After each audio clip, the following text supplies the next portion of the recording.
अस्सलाम वालेकुम and greetings to everyone. Welcome back to Infotage learning space. आज हम लाइट का एक बहुत इंपॉर्टेंट टॉपिक पढ़ने वाले हैं, रिलेटिव रिफ्रैक्टिव इंडेक्स। ये कंसेप्ट हमें समझाता है कि लाइट एक मीडियम से दूसरे मीडियम में जाते वक्त कैसे बिहेव करती है। अगर ये टॉपिक क्लियर हो गया तो रिफ्रैक्शन और न्यूमेरिकल्स अपने आप इजी हो जाएंगे।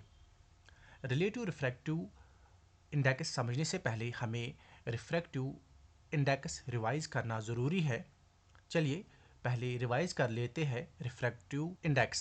अब ये रिफ्रैक्टिव इंडेक्स होता क्या है? रिफ्रैक्टिव इंडेक्स बेसिकली ये बताता है कि लाइट की स्पीड किसी मीडियम में कितनी कम हो जाती है वैक्यूम के कंपैरिजन में, जिसको हम mathematically n equal to c upon v से डिनोट करते हैं, जिसमें c speed of light in vacuum और v speed of light in medium. यानी रिफ्रैक्टिव इंडेक्स हमें बताता है कि जो लाइट की स्पीड किसी मीडियम में कितनी कम हो जाती है कंपैरिजन टू वैक्यूम। तो इसको हम वैक्यूम के साथ कंपैरिजन करते हैं। अब वैक्यूम के साथ कंपैरिजन क्यों करते हैं ये हमने लास्ट वीडियो में समझा है कि हम वैक्यूम को स्टैंडर्ड क्यों लेते हैं। ये हमने रिकॉल किया। रिफ्रैक्टिव इंडेक्स यानी refractive index of a medium is a number that tells us how much light bends when it enters that medium, और simply refractive index tells us how slow और fast light travels in medium compare to vacuum. तो इसमें हम किसी medium जो medium में speed of light उसको हम कंपेयर करते हैं किसके साथ? Speed of light in vacuum के साथ। तो उसी को हम मैथमेटिकली डिनोट करते हैं n equal to c upon v, जिसमें n जो है रिफ्रैक्टिव इंडेक्स है और जो c है speed of light in vacuum और v जो है speed of light in the medium. चलिए अब क्वेश्चन यहाँ पे पैदा होता है कि हमें रिलेटिव रिफ्रैक्टिव इंडेक्स की ज़रूरत क्यों पड़ी। चलिए इसको समझते हैं। रियल लाइफ में लाइट अक्सर वैक्यूम से नहीं बल्कि एक मीडियम से दूसरे मीडियम ट्रैवल करती है, जैसे कि एयर से वाटर, वाटर से गिलास और गिलास से एयर। इसीलिए हमें एक ऐसा कंसेप्ट चाहिए जो दो मीडिया को डायरेक्टली कंपेयर करे।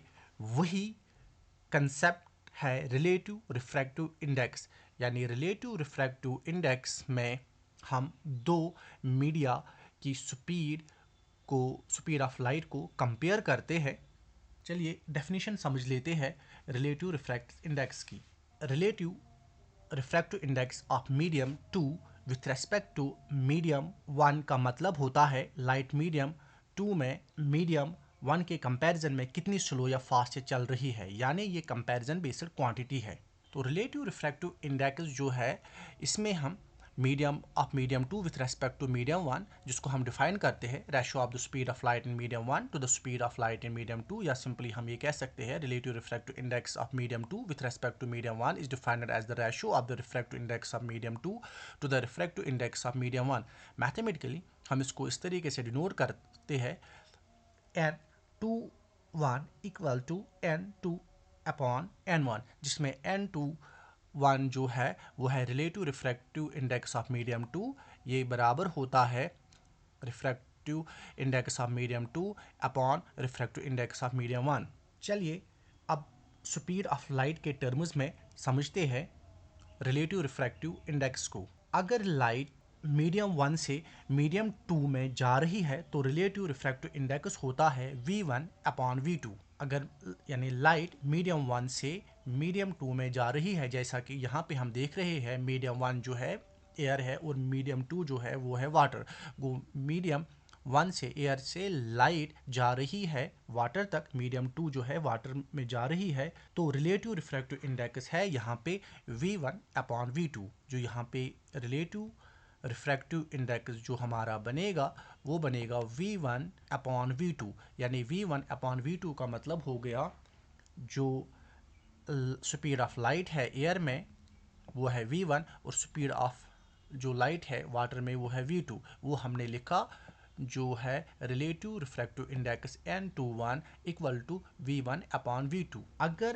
मीडियम 2 में अगर मीडियम 2 में स्पीड कम हो जाती है तो रिलेटिव रिफ्रैक्टिव इंडेक्स 1 से बड़ा होगा, जैसे कि हवा से गिलास तक। यानी यहाँ पे जो वैल्यू अगर निकलेगी हमारी जो वैल्यू यहाँ पे आएगी ग्रेटर देन 1, जो वैल्यू होगी अगर वो ग्रेटर देन 1 आएगी तो वो इंडिकेट क्या करता है कि जो स्पीड है लाइट की मीडियम 2 में वो कम हो जाएगी। तो ये वैल्यू इंपॉर्टेंट है यहाँ पे। अगर वैल्यू हमारी निकली ग्रेटर देन 1 तो वो इंडिकेट क्या करता है, जो लाइट है स्पीड ऑफ लाइट वो कम हो जाएगी मीडियम 2 में। जैसा कि जब एयर से लाइट ट्रेवल करती है कौन से मीडियम में, गिलास के मीडियम में, उस वक्त जो वैल्यू निकलता है वो निकलता है ग्रेटर देन 1, यानी उससे हमें समझ आता है जो गिलास है गिलास में स्पीड ऑफ लाइट कम हो जाएगी। अब डिफरेंट वैल्यू जो निकलते हैं रिलेटिव रिफ्रैक्टिव इंडेक्स के, उन वो क्या इंडिकेट करते हैं, चलिए ये समझ लेते हैं। एब्सोल्यूट रिफ्रैक्टिव इंडेक्स हमेशा 1 से ज़्यादा होता है, ये आपको याद रखना है। जो एब्सोल्यूट रिफ्रैक्टिव इंडेक्स का वैल्यू होता है वो हमेशा 1 से ज़्यादा होगा, लेकिन जो रिलेटिव रिफ्रैक्टिव इंडेक्स का वैल्यू होगा कभी कभी वो 1 से कम भी हो सकता है। अब अगर 1 से कम होगा तो उस वक्त वो क्या इंडिकेट करेगा, अगर 1 से ज़्यादा होगा तो उस वक्त क्या इंडिकेट करेगा, ये हम समझने की कोशिश करेंगे। चलिए, अगर रिलेटिव रिफ्रैक्टिव इंडेक्स 1 से ज़्यादा है तो लाइट मीडियम 2 में स्लो चल रही है, अगर 1 से कम है तो लाइट फास्ट चल रही है। एग्जाम्पल में हम देख सकते हैं एयर से वाटर। एयर का जो रिफ्रैक्टिव इंडेक्स है लगभग 1 होता है, वाटर का रिफ्रैक्टिव इंडेक्स 1.33, तो वाटर का रिफ्रैक्टिव इंडेक्स एयर के रेस्पेक्ट में होगा 1.33/1। यहाँ पे हम लिख सकते हैं ये रिफ्रैक्टिव इंडेक्स वाटर का है 1.33, तो रिफ्रैक्टिव इंडेक्स ऑफ एयर कितना है, 1 है। तो अगर हमें रिलेटिव रिफ्रैक्टिव इंडेक्स निकालना है तो हम इस तरीके से लिख सकते हैं, वाटर का निकालना है हमें रिलेटिव रिफ्रैक्टिव इंडेक्स किसके रेस्पेक्ट में, एयर के रिस्पेक्ट में। तो हम ये फार्मूला यहाँ पे लिख सकते हैं, NW stands for refractive index of water upon NA stands for refractive index of air.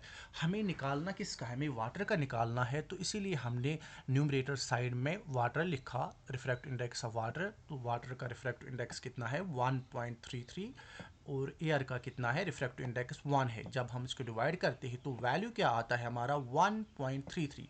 अब जो ये वैल्यू है ये क्या इंडिकेट करता है, हमने पहले ही कहा है कि अगर रिलेटिव रिफ्रैक्टिव इंडेक्स 1 से ज़्यादा है, ये 1 से यहाँ पे ज़्यादा है, तो लाइट मीडियम 2 में स्लो चल रही है। तो हम ये कह सकते हैं यहाँ पे जो जब हमने रिलेटिव रिफ्रैक्टिव इंडेक्स निकाला, किसका निकाला, वाटर का निकाला in respect to the air, किसके कंपैरिजन में, एयर के कंपैरिजन में निकाला, तो वहाँ पे हमें क्या वैल्यू निकला, वहाँ पे हमें वैल्यू निकला 1.33। ये जो 1.33 वैल्यू है ये ग्रेटर देन 1 है, तो हम ये कह सकते हैं 1.33 जो है ये ग्रेटर देन 1 है।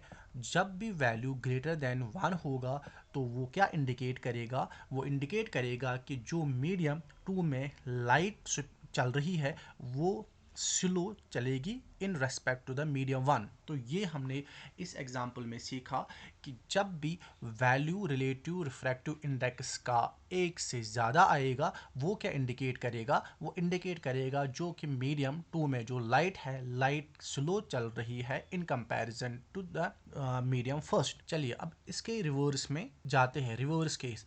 अगर अब वाटर से एयर लाइट चल रही है, यानी पहले था हमारा एयर से वाटर, अगर अब वाटर में एयर लाइट चल रही है तो उस वक्त क्या इंडिकेट करेगा वैल्यू। तो जैसा कि यहाँ पे हम देख रहे हैं अभी हमारा जो मीडियम है वाटर, वाटर से ही लाइट आ रही है, किस मीडियम में जा रही है, एयर मीडियम में जा रही है। तो रिफ्रैक्टिव इंडेक्स ऑफ वाटर क्या है 1.33, जैसा कि हमें पहले ही पता है जो रिफ्रैक्टिव इंडेक्स है वाटर वो है 1.33 और रिफ्रैक्टिव इंडेक्स ऑफ एयर क्या है 1। तो अभी हमें निकालना है एयर का रिलेटिव रिफ्रैक्टिव इंडेक्स, तो एयर का निकालना है in respect to the water. तो हम इस तरीके से निकाल सकते हैं, तो NAW equal to NA upon NW।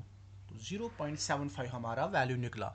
तो हमें किसका निकालना है? हमें निकालना है एयर का। इसीलिए जो एयर है वो हमने न्यूमरेटर साइड में रखा और जो वाटर है ये हमें डिनोमिनेटर साइड में लिखा। ये इंपॉर्टेंट यहाँ पे याद रखना है आपको कि कौन सी टर्म न्यूमरेटर में रखनी है और कौन सी डिनोमिनेटर में रखनी है। मैं फिर से आपको याद दिला दूँ, जिस मीडियम का हमें रिलेटिव रिफ्रैक्टिव इंडेक्स निकालना है वो हमें न्यूमरेटर साइड में रखनी है, और किसके कंपैरिजन में निकाल रहे हैं, किसके रेस्पेक्ट में निकाल रहे हैं, वो हमें डिनोमिनेटर साइड में रखनी है। तो यहाँ पे हम एयर का निकाल रहे हैं किसके रेस्पेक्ट में? वाटर के रेस्पेक्ट में। इसीलिए मैंने जो एयर है वो मैंने न्यूमरेटर साइड में रखा, और जो जिसके रेस्पेक्ट में निकाल रहे वाटर वो मैंने डिनोमिनेटर साइड में रखा।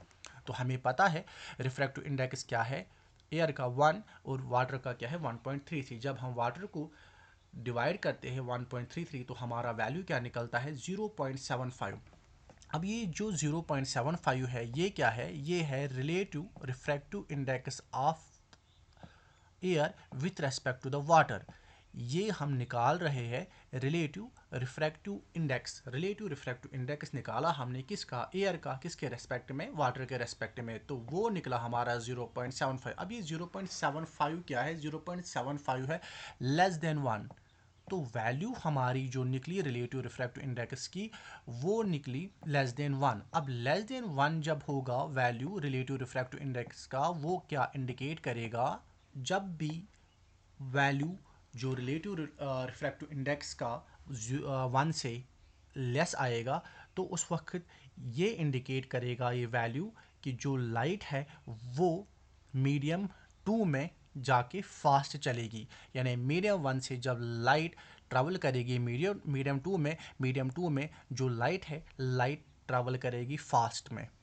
तो ये था हमारा रिलेटिव रिफ्रैक्टिव इंडेक्स। तो रिलेटिव रिफ्रैक्टिव इंडेक्स क्या है इसको थोड़ा समराइज कर लेते हैं। रिलेटिव रिफ्रैक्टिव इंडेक्स एक नंबर है। ये नंबर हमें बताता है कि जब हम कंपैरिजन करते हैं दो मीडिया को, जब हम कंपैरिजन करते हैं तो हमें ये नंबर बताता है कि किस मीडियम में लाइट तेज चलेगी और किस मीडियम में लाइट कम चलेगी। तो जिसमें हम कंपैरिजन करते हैं इसमें ये याद रखना है ये कंपैरिजन बेस्ड क्वांटिटी है। रिलेटिव रिफ्रैक्टिव इंडेक्स जो है ये कंपैरिजन बेस्ड क्वांटिटी है। इसमें हम ये वो क्वांटिटी है जिसमें हम कंपैरिजन करते हैं। किसका कंपैरिजन करते हैं? दो मीडिया का कंपैरिजन करते हैं कि किस मीडिया में स्पीड ऑफ लाइट ज़्यादा चलेगी और किस मीडिया में स्पीड ऑफ लाइट कम चलेगी। होप आपको समझ आया होगा। Stay connected, keep learning. Allah हाफिज़।